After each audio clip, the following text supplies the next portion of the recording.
I'm going to share my screen very briefly here as I introduce our next speaker, Kelly McLaughlin, who is an individual giving coach. She's here to talk about coping with nonprofit burnout. I think all of us have tasks that we're tasked with and are really trying to manage everything, but sometimes it's too much and sometimes we burn out.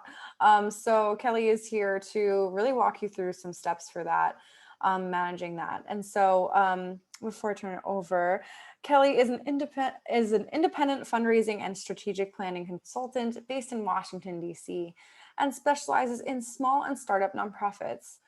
Her FIT nonprofit coaching method was developed after spending years as both a nonprofit professional and a fitness trainer. She takes the huge changes organizations need to make to be successful and breaks them into small, easy to implement steps that even the smallest nonprofits can actually manage and conquer. So Kelly, thank you for being here. Hi, Candace. Hey, how are you? Good. How are you? This sounds great so far. I've been popping in and out. Awesome. Yeah, thanks. It's been really fun. I also want to hear from everyone how they're doing. Yeah. I think it's a good time for a check-in. How are all of you doing? We'd really like to hear from you. Absolutely. Awesome. Well, anyway, I will hand it over to you, Kelly, to take it away, and I will start sharing my screen. Wonderful. Awesome. All right. Hold on just a second. All right. Can you see my slides, Candace? Yes, looks great. All right. Awesome. Okay, so today I'm going to talk about burnout and how it presents and how we cope with it within the nonprofit industry. And before I start, I really do want to ask everybody, Jeremy just did a great presentation on all the tools and emails and all the things that you can do to automate and streamline everything. But now I want you to turn it all off and set your devices on do not disturb and just spend the next 25 minutes with me, just prioritizing yourself and your own well-being. So as we dive into this, I just want to say the most important thing you can do for your nonprofit, in my opinion, is to make sure you're prioritizing yourself and stress management so that you don't get to the point of burnout, so that so you can keep going with your mission, right?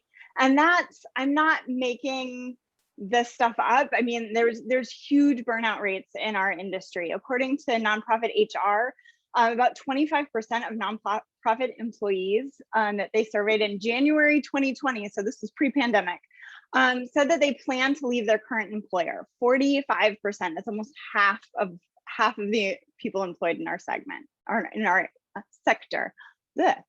And 23% said they intended to leave the field entirely. So that really, to me, feels like an existential crisis in our industry. So I really want to talk to you today about how we make sure that we minimize that as much as possible, right? All right. So first and foremost, a lot of this presentation is drawn from the book Burnout, The Secret to Unlocking the Stress Cycle by Emily and Amelia Nagoski. I've taken that book and I have kind of thought about how that applies to our nonprofit industry, right? And I want to share my personal story with burnout because I think we don't talk about burnout enough in our industry. So the book is great. They also have a podcast called the Feminist Survival Podcast, but I want to go ahead and share kind of my history with burnout. So I was running an individual giving program that was raising about $1 million per year at a human rights nonprofit in Washington, D.C. And it was incredibly stressful, right? And so then on top of that, I got diagnosed with a rare degenerative disorder that was becoming disabling very, very rapidly when I was fairly young. And on top of that, I was told if I wanted to have children, I needed to have them soon because of that disorder. And so I added a baby to that, right? And so I'm sure this is something that feels really relatable to a lot of people, but it was just stressor upon stressor upon stressor, right? And I ended up leaving that job, and it broke my heart because I loved that job, right? And I spent a lot of time telling myself that I just couldn't cut it. It was too high stress. I didn't have what it took to stick with it. And I didn't take a look at how much I had on my plate, nor did I look at the workplace that I was in to see what was keeping me stressed out, right? I think we tend to think, oh, I'll just muscle through it. I'll just keep going, right?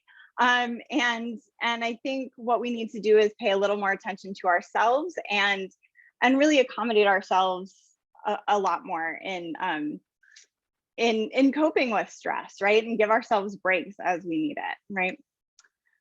So first of all, what is burnout? We hear that term a lot, but I think very few people actually know what it is. The science says burnout is what happens when your body is under stress so frequently that your body can't really clear away stress hormones, right? It's a state where your body has been flooded with stress hormones over and over again, and it's starting to wear down your body's ability to deal with it. And that's nice to know the science behind it, but what does burnout feel like? For nonprofit professionals that I've worked with, I've noticed that these are some of the main issues. Checking out emotionally, compassion fatigue, which means we kind of stop caring about the people that we are serving, minimizing your own suffering, and also feelings of helplessness, hopelessness, and powerlessness. And I especially see the minimizing your own suffering as the main one that I see with nonprofit clients. So when you're working with people who are in stressful situations, it's hard to kind of recognize the own stress and trauma that you are going through. So that's really a huge one is, yeah, I think I have it rough, but other people have it so much harder than me. So I will just keep gutting it out because I need to keep going, keep serving, right? And so I think we really exhaust ourselves emotionally, physically, to keep doing the jobs that we're doing. And so to understand where burnout comes from, I think it's helpful to understand our body's stress response. So we know the classic fight or flight paradox. When we evolved with our modern brains, right, we were living in environments that could be really dangerous. So we evolved to do two things, either fight or flight, run away, right? And what happens in those situations is your body gets flooded with stress hormones that make your heart rate speed up and all of these other things that allow your body to cope with the threat, right? Get ready to fight or run away. Unfortunately, that's still how we respond to stress, right? So that surprise grant deadline or that call from the board chair that really stresses you out, your body still treats that like, I don't know, a tiger leaping out of the jungle at you. And unfortunately, we can't cope with those threats like we used to, right? I don't recommend, fighting your board chair, punching them in the face. Highly do not recommend, right? And also, if you just get up and run out of the room every time you get stressed out, also not totally socially acceptable, right? So the way we evolved to deal with stress and to allow our body to process those stress hormones, clear them out, aren't available to us most of the time these days. And when you don't fight or run, your body just continues to stew in stress juice, right? That's what I like to call it, stress juice. And it starts to do physical damage to your body. And also your body starts to think, gosh, I keep trying these things, what is wrong? And so we kick into this third response, which is freeze. And freeze is what your body does when it assesses a situation and says, there is no way out, we are dead. And it's, in fact, it's what triggers that response in animals, right? To play dead, play possum, that kind of thing.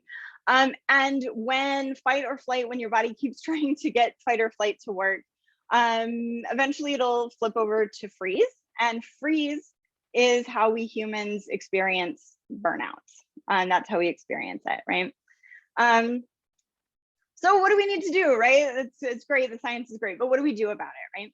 If the stress level is manageable, you can deal with the stress, and it should stop you from getting to the point of burnout, right? So eliminating the stress is different. I want to make sure this is clear. Eliminating stress, your physiological response to stress, is different from eliminating the stressor. I think that's the other thing that we don't understand, right? Is that when we are stressed, we think, oh, well, I just have to get through this event and then I will not be stressed anymore, right?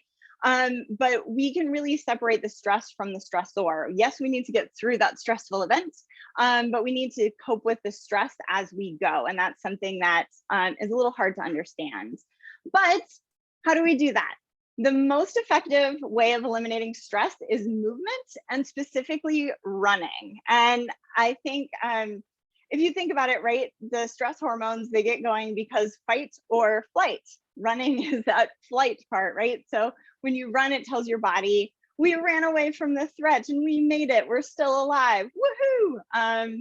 I really like kickboxing personally, as that appeals to that fight part of that scenario. But really 20 to 50 minutes of moving your body is what it needs to eliminate that stress reaction. So I highly encourage you to take up something that makes you happy, that makes you move your body to help you eliminate stress, right? And that is where we have this compounding issue in modern life, right? And especially at nonprofits, we tend to work fairly sedentary jobs that are very stressful, and then we don't move our bodies enough, and so we just build up those stress hormones. There are a few other ways that I think you can do this that have been proven to be helpful to eliminating those stress hormones, or getting your body to stop sending those stress hormones out. One is breathing, right? Just taking some time to breathe and focus on your breath.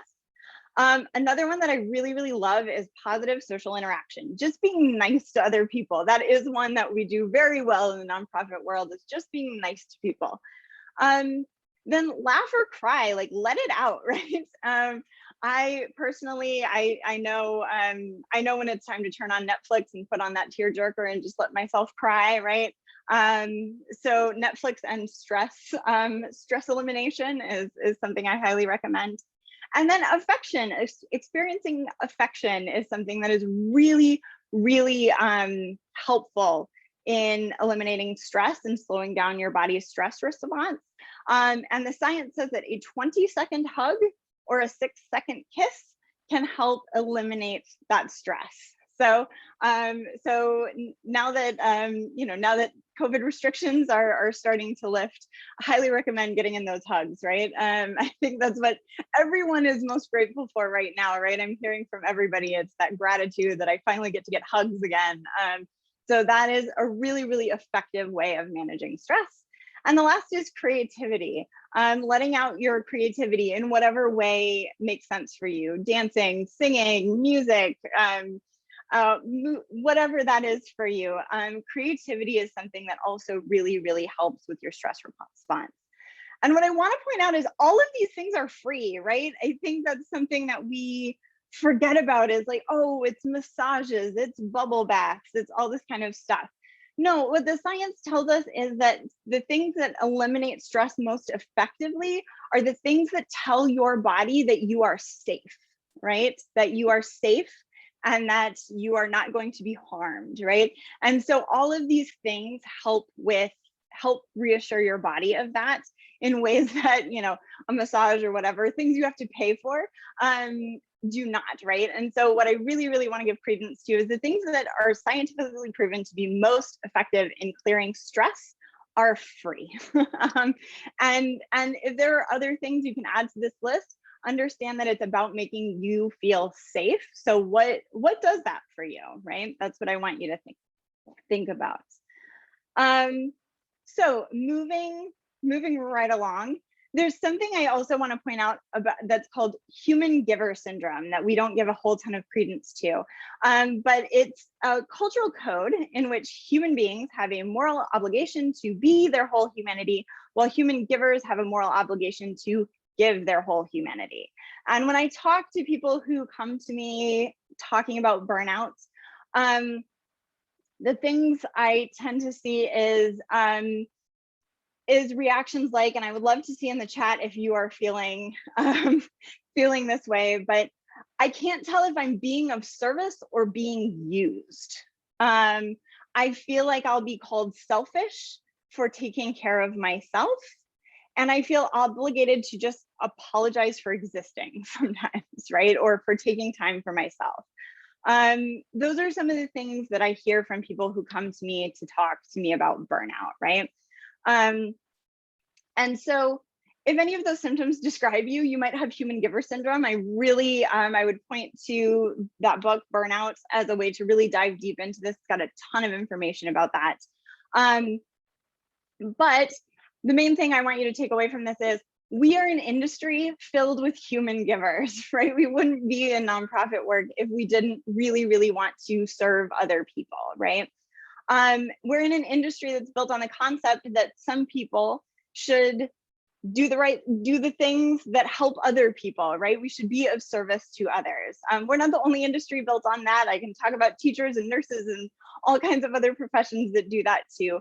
But it's something that we do. It's something I want to acknowledge about our industry, as we really sacrifice ourselves for the good of others. And this past year has made that even worse, right? As the boundaries between work life and home life have blurred, we feel ever more obligated to sacrifice more of ourselves. And I know so many nonprofit professionals that work from home, and they work from home the time they wake up to the time they like fall exhausted into bed, because now what else do you have to do, right? And so I really, really want to give credence to the fact that we were already sacrificing of ourselves, and this past year has required even more of us. And so that's something we really have to stop, right? And this is a quote from the book, and I see the question. The book is called Burnout: The Secret to Unlocking the Stress Cycle. And it is by Amelia and Emily Nagoski. And I'll have it on my final slides too, so that you can write it down, and Candace can send all of this to you as well. But when we deprive ourselves of our own basic needs as mammals under the misguided apprehension that that's how we show our commitment to an issue or to the people we love, we burn out, and then we drop out. Only by making sure we have as much energy coming in as we have going out can we all stay committed to the people, work, and ideas we love. An overlooked aspect of being woke is getting enough sleep. And I love that sentiment, right? I want you all to really reflect on this. This is something when I first read that book, this stopped me in my tracks, right? Was that, oh my gosh, if I don't take care of myself, and this had already happened to me, right? I wasn't taking care of myself, and I had to leave a job that I loved because I got to a point where I was so sick and I was in so much pain that I couldn't keep going. I couldn't keep going into work. And I have since reading this book and really finding a way out of that, I have really made sure to prioritize myself and my health so that I can continue to serve other nonprofits, right? And not have to have that experience again, because it was terrible. So I really encourage you, especially when Candace sends out these notes, find this slide, and I want you to reflect on it and think about what this means for you and your personal nonprofit journey, right? And this is something that I have talked to quite a few nonprofit professionals that have come to me, and they're in this place of really bad burnouts. Understand that it's sometimes not your fault, right? We can try and take care of ourselves, but there are a lot of things about nonprofits that make it difficult for us to prioritize ourselves. We are mission driven, right? We really, really want to serve other people. We are trying to save the world, to change the world, to make the world a better place, to improve other people's lot in life. And it's so hard to do that and set boundaries on that, right? It's so hard to prioritize ourselves within that context, right? But then beyond that, I mean, we are in an industry that pays notoriously low salaries, right? And then we deal with the personal stress of, you know, sometimes I can't tell you the number of nonprofit professionals I've talked to that have financial trouble because they're not being paid enough, right? That is not, you can't bubble bath your way out of that, right? You have to look at your surroundings and see what's going on, right? There's also the other problem I've really identified with nonprofits is hustle culture. We're going to keep hustling and we're going to keep going. We don't even set the goals because the goals are to save the world, right? But that's a big problem, right? We should have goals. We have to know where the finish line is.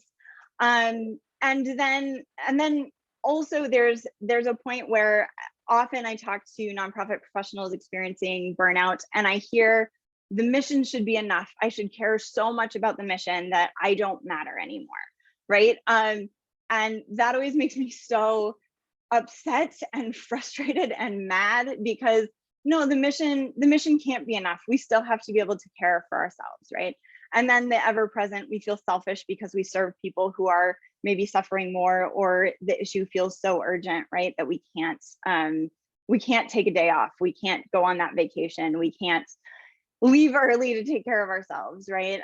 So these are some big issues, right? So I want to make sure that, like, when the stress is at a manageable level, when it's just, I got to get through this next event, I've got to get through the year-end fundraising campaign, this board chair is hassling me about this thing, but once we get that done, it'll go away. That's where eliminating stress can be helpful, right? But when we realize that it's our culture that is the problem, that no matter how much we hustle, no matter how much we try and take care of ourselves, the culture around us is keeping us in a state of stress and burnout, you have two options. You can stay and try and change the culture, or you can protect yourself, which means sometimes finding a new job, right? And I want to let everybody know that sometimes that's okay, right? If you're in a point where I love this organization, I really want to make this work, you stay and change the culture. And Burnout, that book that I keep mentioning, has this great chapter on positive reappraisal, which means deciding that the effort, the discomfort, the frustration, the unanticipated obstacles, and even repeated failure have value. And not just because they are steps toward a worthwhile goal, but because you can reframe those difficulties as opportunities for learning and growth, right? If you can get to a point where that's what it feels like to stay and change your nonprofit's culture, then by all means, stay and change the culture, right? And if you're doing that, here's what I have found is the most helpful. Find a team. One, if you work with more than one person, and you are feeling stressed and close to burning out, my guess is there are other people on your team who feel close to burning out as well, right? So you need to find your team. And then figure out a strategy. What are the things that need to change about our nonprofit's culture to allow us the time and the space to deal with the stress, to prevent burnout, right? And then I like to make a priority list. So what are the quick fixes? What are the things that, just setting our office hours and being clear about our office hours, that'll help. Quick fixes that you can do immediately. And then what are steps for long-term change? What do we need to do long-term to make this culture better? Set deadlines for those changes. That's the other thing. I see people make a list of things that need to change, and then there are no deadlines associated with it. So make deadlines, right? And then set boundaries on your time and your energy as you're doing this, right? I loved one executive director that I worked for as a development director. She came in at 9 and she left at 5. And when she left at 5, she walked through the office and told everyone to go home, right? Which I loved. I loved that she really, really valued her team and was just like, I don't care what else you have to do today, you can do it tomorrow, right? It's very rare, I feel. But I loved that she made it very clear to us that 9 to 5 was what she expected of us, and outside of those hours, we were free to be ourselves and do whatever we needed to do, right? But then monitor your feelings, right? You can decide, I want to stay, I want to change the culture, but keep monitoring your feelings. And if you get to a point where you're thinking about the situation and you think, I can do it, we can do this. The team is ready, we're all set. We all want to prioritize each other's mental health and physical health. Then keep going, right? But the minute it shifts to I give up, I can't do this. There's no amount of trying that is gonna get me through this or make it worth it. That positive reappraisal thing, you can't do it anymore. Then it's time to evaluate. What are the benefits of continuing in this work, in this at this nonprofit, whatever that is? What are the benefits of continuing? What are the benefits of stopping? And then what are the costs of continuing and what are the costs of stopping, right? And often what I see, because we are an industry of human givers, right? I see people largely think about what are the benefits of continuing and the costs of stopping, right? That is always going to come out in your mission, in your cause, in your nonprofit's favor, right?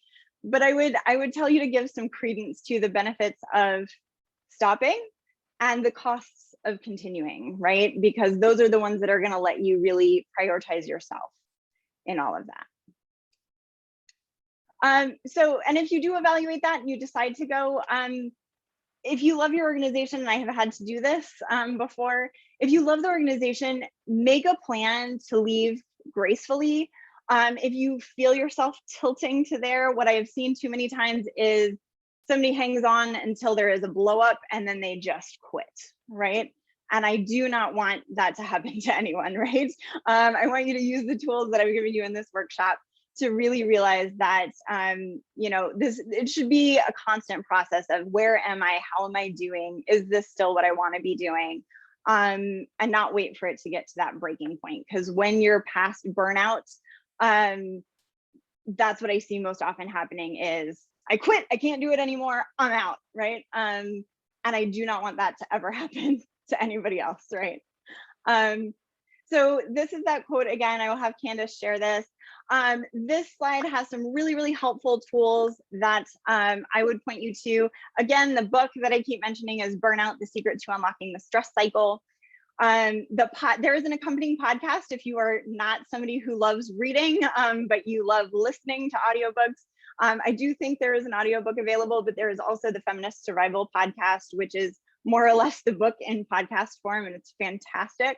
It's also a great complement to the book if you're a reader and love podcasts.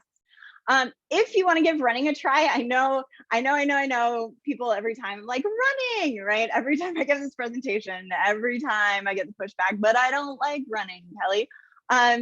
One, I have talked to so many people who tell me that and then start running and then they say, wow, my stress levels got so much better after that. If you want to pick up running, there is this great program called None to Run by Mark Kennedy. It's nonetorun.com. Highly recommend. Also, there's a wonderful book called The Body Is Not an Apology by Sonia Renee Taylor that really, really, really helps, I thought for me, crystallize the idea that loving yourself helps you love others better.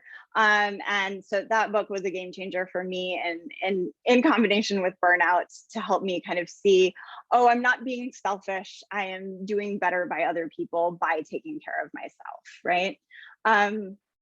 And then a couple other things you can check out. The Nap Ministry is a really cool, their Instagram is fantastic. It's all about prioritizing rest and I love it. The Shine app is a really wonderful meditation app, but it feels very applied, especially if you're interested in social justice. It's like these meditations that are very social justice-y. It's wonderful. I've never stuck with a meditation app before, and this one like got me hooked. Also, really, really, really check out community-centric fundraising. They're a great community. They're doing incredible work in our industry. I really recommend you check them out. And last, if you are not reading the Nonprofit AF blog, you absolutely should, because let's face it, we could all use a good laugh, and that it's just the greatest nonprofit comedy I can recommend, with a whole ton of social justice and equity and all kinds of other things packed in. I just can't say enough wonderful things about Nonprofit AF.